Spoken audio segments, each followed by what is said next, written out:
So I've basically been trying to get rid of my old iMac on Facebook and Gumtree for a good month or so, and no one seems all too interested in it, and when someone is, they basically just come along and give me a ridiculously lowball offer. What the fuck, stop playing! And I'm really just getting fed up with it to the point of where I'm just thinking of keeping it. But then it got me thinking, how can I actually make some money or some form of return while I was just sitting here and doing nothing? And then it got me thinking, maybe I should actually try and mine some cryptocurrencies on it and just leave it to run for, say, 7 days straight. And just to briefly touch on crypto mining and essentially what it is, this is where people will use specialized computers or mining rigs with high GPU or ASIC outputs to then actually help validate transactions on the crypto network. And then for doing so, they will get rewarded a small fractional amount of that crypto token that they've been mining for the time, the energy, and the system usage that's been required in assisting and validating those transactions on that network. So I think it would be quite interesting to see if we can actually make any money within 7 days using this old iMac that isn't exactly a high performance system, considering that it only has a Intel i5 graphics card and around 32 gigabytes of RAM. So I'm going to try and run this and mine for at least 7 days straight, and then we can see how much or if any profit was made at all, and then we can also work out how much profit was made on a daily basis.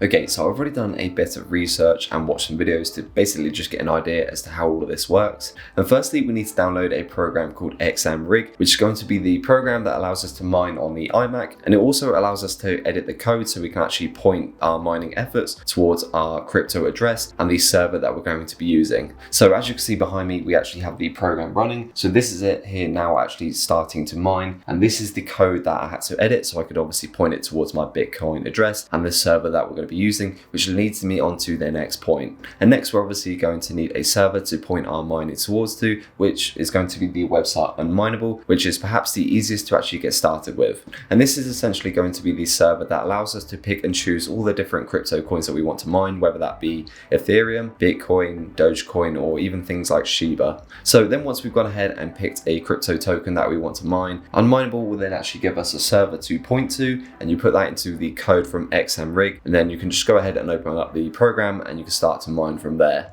So it's currently around 4:30 p.m. on a Wednesday, so the plan is to just let this run for 7 days straight, and I've already just started the program so we can kick it off from here. Okay, so just a quick update for you guys. It's now been around 23 hours that we've had the iMac running and had the mining program going as well. And then here we have the Unmineable website, which is showing us the iMac, which is the worker, and it's also producing 1700 hash rate, which is kind of like the average rate that it's been doing. And then here it actually shows us the chart for the past sort of 8 hours. And what's quite interesting is the fact that the Wi-Fi actually disconnected at around 11 a.m, which is this point here, which is why it's halted, and then we see that drop. So once it got to the bottom here, this is when I came back to the office and I basically had to connect everything up again. And then as we look up here, this actually shows us the amount of Ethereum that has been mined so far in the past, say, 23 to 24 hours. So hopefully we can get that much higher over the course of the 7 days. I also have this old MacBook Pro, which I believe is the 2015 model. So this is perhaps the slowest system that I've actually ever run. So this was my first MacBook. I then went to the iMac, and now I currently have the MacBook Pro, which is the M1 chip. So what I actually want to do with this is basically just time myself and show you guys how easy it is to actually set up. And I reckon we could probably get everything running and mining within 10 minutes on this bad boy.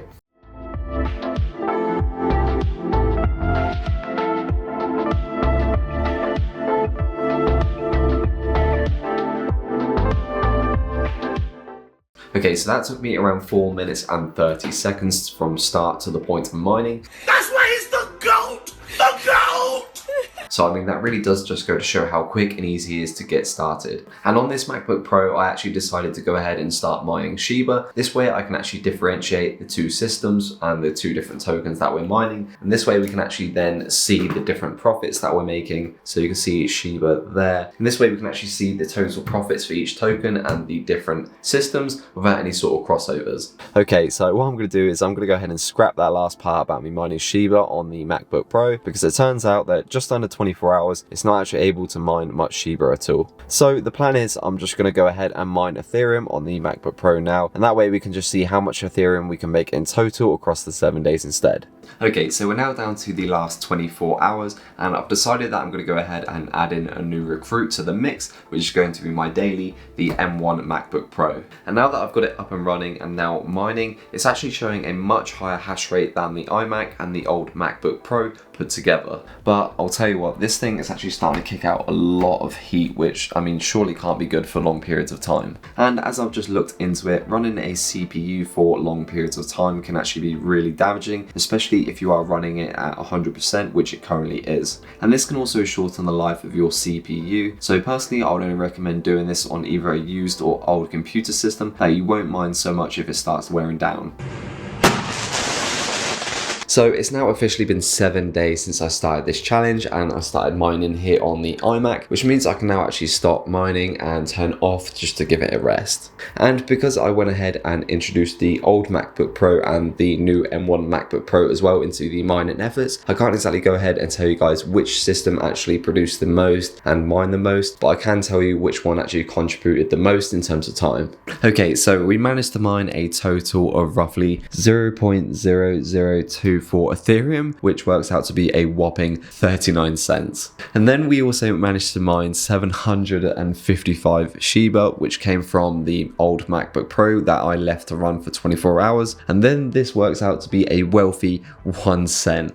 And just based on these numbers alone, I'm going to go ahead and say that CPU mining on any sort of standardized computer or laptop just simply isn't worth the time or the hassle. And the other downside to this is the fact that Unmineable will actually take a 1% fee for any time that you want to withdraw your crypto, and you also have to hit a certain limit before you can actually withdraw your crypto. So in my example, I'm trying to mine Ethereum, and as you can see here, we actually have to hit there. We have to hit 0.05 ETH before we can actually withdraw, and as you can see by this number, we're extremely far off. Oh! I think this method could have worked very well in the early days of crypto, but nowadays you will need a high GPU mining farm to see any sort of returns. See, I'm not a monster. But I have a GPU mining farm. Luckily enough for me, I actually lease this office space that you see here, so I don't actually have to pay any excess on the electricity that I use, so I'm not necessarily capped. But I can imagine if someone was to try this at, say, like their home residency, and they have to pay bills on all their electricity, this probably won't work out because you'll actually be spending more on the electricity than you will be making on the mining systems. Not to mention the damage that you'll actually be doing to your CPU from just constantly mining for long periods of time. So personally, I would say that this just doesn't make much sense and probably isn't best for most people, and I'd even go as far to say that you're better off buying some Ethereum and then staking it for Ethereum 2.0 and then actually making more that way than you are CPU mining. As an example, if I would have gone ahead and bought $400 of Ethereum and staked it at the exact same time that I started mining on that iMac last week, I would have made the exact same amount on the APY, which is roughly around 3 to 5%, and I wouldn't have had to do anything at all to make that money. So that is another thing that we can consider, and I would also recommend looking into this alternative as well. But anyway, I think that will conclude this video, and I really hope that you guys enjoyed it, and if you did, then please make sure to drop this video a like, and if you're not subscribed, then make sure you go ahead and subscribe as well. But yeah, I will see you guys in the next one. Take care and bye for now.